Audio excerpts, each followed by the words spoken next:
আমার জীবনে অনেক বড় স্বপ্ন ছিল আমি একটা লিগের থাপড়াবো, মানে ছাত্র লিগের, বুঝছেন, থাপড়ানোর সুযোগ পাইনি। শ্রদ্ধা নিবেদন জানাইতে আসছি, ফুল নিয়ে আসি না, কিন্তু পায়ে অনেক সুন্দর সুন্দর জিনিস আছে, কিন্তু এগুলো অনেক দাম ভাই, এখানে রাখা যাবে না। তোমায় দেব মিষ্টি কিছু, তোমায় যদি পাই। জুলাই গণ অভ্যুত্থানে দেশের বিভিন্ন স্থানে সম্মুখ সারি থেকে যে সকল জুলাই যোদ্ধারা নেতৃত্ব দিয়ে ভাইরাল হয়েছিল, তাদের মধ্যে টঙ্গী গাজীপুরের এই তাহমির একজন। সে কখনো ক্ষমতাচ্যুত প্রধানমন্ত্রী শেখ হাসিনাকে নিয়ে অকথ্য ভাষায় গালিগালাজ করত, কখনো বঙ্গবন্ধু শেখ মুজিবুর রহমানকে নিয়ে কটূক্তি, কখনো বা ব্যক্তিগত জীবনসহ নানা ইস্যু নিয়ে বিতর্কিত মন্তব্য তৈরি করার জন্য পরিশ্রম করছিলেন। আমার এক্সাম ছিল, আমি এক্সাম বাদ দিয়ে আসছি লিখবিটাইতে, তাও আমি ওদেরকে দেখতেছি না। কুকুর পিছনে ঘেউ করে, কুকুর কখনো সামনে আসে সাহস করে না।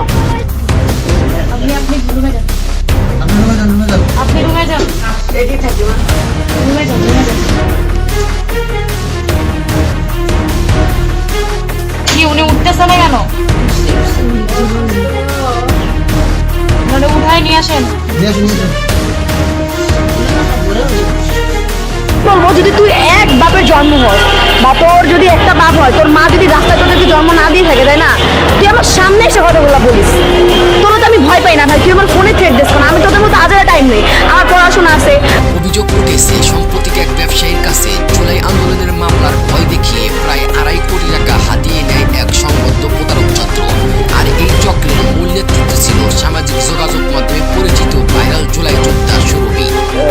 বেশ পরিচিত মুখ হয়ে ওঠা সমন্বয়ক পরিচয়কারী সুরভি, তিনি নানা রকমের কার্যক্রম, নানা ধরনের বক্তব্য, অশালীন বক্তব্য, নানা কিছু দিয়ে আলোচনায় এসেছেন।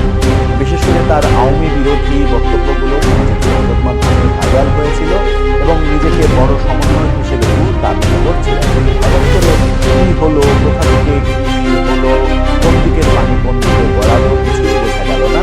আমরা দেখছি গতকালকে রাতে এই সুরভি পুলিশের অভিযানে, অর্থাৎ যৌথ বাহিনীর অভিযানে গ্রেপ্তার হয়েছে। টঙ্গীর একটা বাড়ি থেকে তাকে গ্রেপ্তার করা হয়।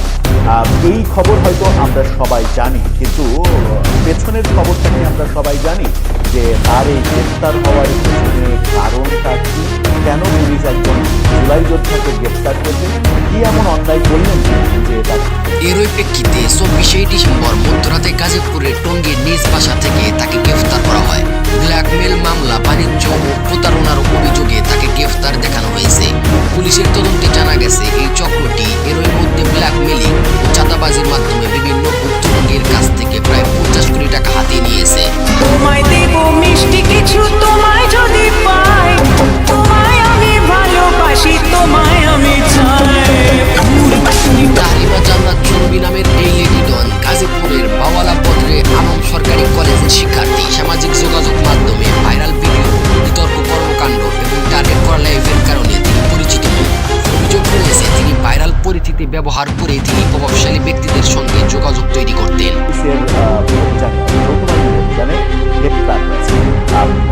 টঙ্গীর একটা বাড়ি থেকে তাকে গ্রেপ্তার করা হয়। এই খবর হয়তো আমরা সবাই জানি, পেছনের খবরটাকে আমরা সবাই জানি যে তার এই গ্রেপ্তার হওয়ার পেছনে কারণটা কি, কেন পুলিশ একজন জুলাই যোদ্ধাকে গ্রেপ্তার করলেন, কি এমন অন্যায় করলেন তাকে বাহিনী দিয়ে অ্যারেস্ট করতে হলো, সেটা একটু জেনে দেখবো এই ভিডিওতে। সুরভি কি করেছেন যার কারণে তিনি পুলিশের কাছে দাবি আসামি করেছিলেন, একদম পলিটিক্স। বনানীর ভুক্তভোগী সেই ব্যবসায়ীর বাদী হয়ে এই সুরভি জাহান তাহরিমা সহ কয়েকজনের বিরুদ্ধে দ্রুত বিচার আইনি মামলা দায়ের করেছিলেন। বর্তমানে তাকে আদালতে পাঠিয়ে রিমান্ডে আবেদন করার প্রতিক্রিয়া চলছে। পুলিশ জানিয়েছে এই চক্রের অন্য সদস্যদের শনাক্ত ও গ্রেফতারের অভিযান চলছে। তারা বলছে চাঁদাবাজি ও প্রতারণা এই ঘটনাগুলো জুলাই পরবর্তী সময়ের সমন্বয়ক এবং জুলাই যোদ্ধা পরিচয় থাকা ব্যক্তিদের দ্বারা সংগঠিত হয়ে আসছিল।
তার গ্রেপ্তার হওয়ার পেছনে কারণ কি কারণে পুলিশ তাকে গ্রেপ্তার করলো, গণমাধ্যমে সেই কারণটা উঠে এসেছে।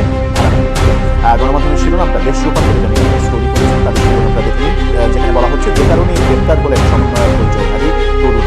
এখানে বলা হচ্ছে সমন্বয় পরিচয়ধারী তরুণ। তাহলে কি আদতে তিনি সমন্বয়ক নন? একটু জেনে দেখবো বিস্তারিত। বলা হচ্ছে ব্ল্যাকমেইল, মামলা দিয়ে ভয় দেখিয়ে অর্থ আদায় এবং সংঘবদ্ধ প্রতারণার অভিযোগে আলোচিত কর্মী তাহারিমা জান্নাত সুরক্ষিত। এই যে পুলিশ সূত্র জানায়, সম্প্রতি গুলশানের এক ব্যবসায়ীর কাছ থেকে জুলাই আন্দোলন সংশ্লিষ্ট মামলার ভয় দেখিয়ে বিপুল পরিমাণ অর্থ আদায়ের অভিযোগ সামনে আসে গুলশানের একটা ব্যবসায়ীকে। তদন্তে জানা যায় একটি সংঘবদ্ধ চক্র দীর্ঘদিন ধরে প্রভাবশালী ব্যক্তি এবং ব্যবসায়ীদের লক্ষ্য করে একই কৌশলে অর্থ হাতিয়ে আসছিল। সামাজিক যোগাযোগ মাধ্যমে ভাইরাল হওয়া বিভিন্ন তথ্য প্রমাণ বিশ্লেষণ করে পুলিশ নিশ্চিত হয় ওই চক্রের নেতৃত্ব দিচ্ছেন তাহারিমা জান্নাত। ভয়াবহ ব্যাপার, নারী সেই সংঘবদ্ধ চক্রের নেতৃত্ব দিচ্ছেন কিনা দাবি করছেন জয়যোদ্ধা বিশাল এক সমন্বয়। আইন শৃঙ্খলা বাহিনী আরও বলছে, কালিয়াকোট থানায় দায়ের করা একটি মামলায় তার বিরুদ্ধে আগে থেকেই গ্রেপ্তারি পরোয়ানা দেওয়া তাকে পুলিশ গ্রেপ্তার করে, কারণ এটি সমন্বয় পরিচয়। ওই মামলায় অপহরণ, চাঁদাবাজি, ভয়ভীতি প্রদর্শন এবং ব্ল্যাকমেইলিংয়ের মতো গুরুতর অভিযোগ আনা হয়েছে। মামলার মালিক নাইমুর রহমান দুর্জয় নামের একজন সংবাদকর্মী। পুলিশের অভিযোগ অনুযায়ী সামাজিক যোগাযোগ মাধ্যমে উৎসবগুলো পেয়েছে এমনকি সেনাবাহিনীর শীর্ষ কর্মকর্তাদের নিয়েও আপত্তিকর মন্তব্য করার অভিযোগ রয়েছে তার বিরুদ্ধে। এতদিন সেনাবাহিনী কিছুই করেনি, হয়তো অপেক্ষা করছিল যে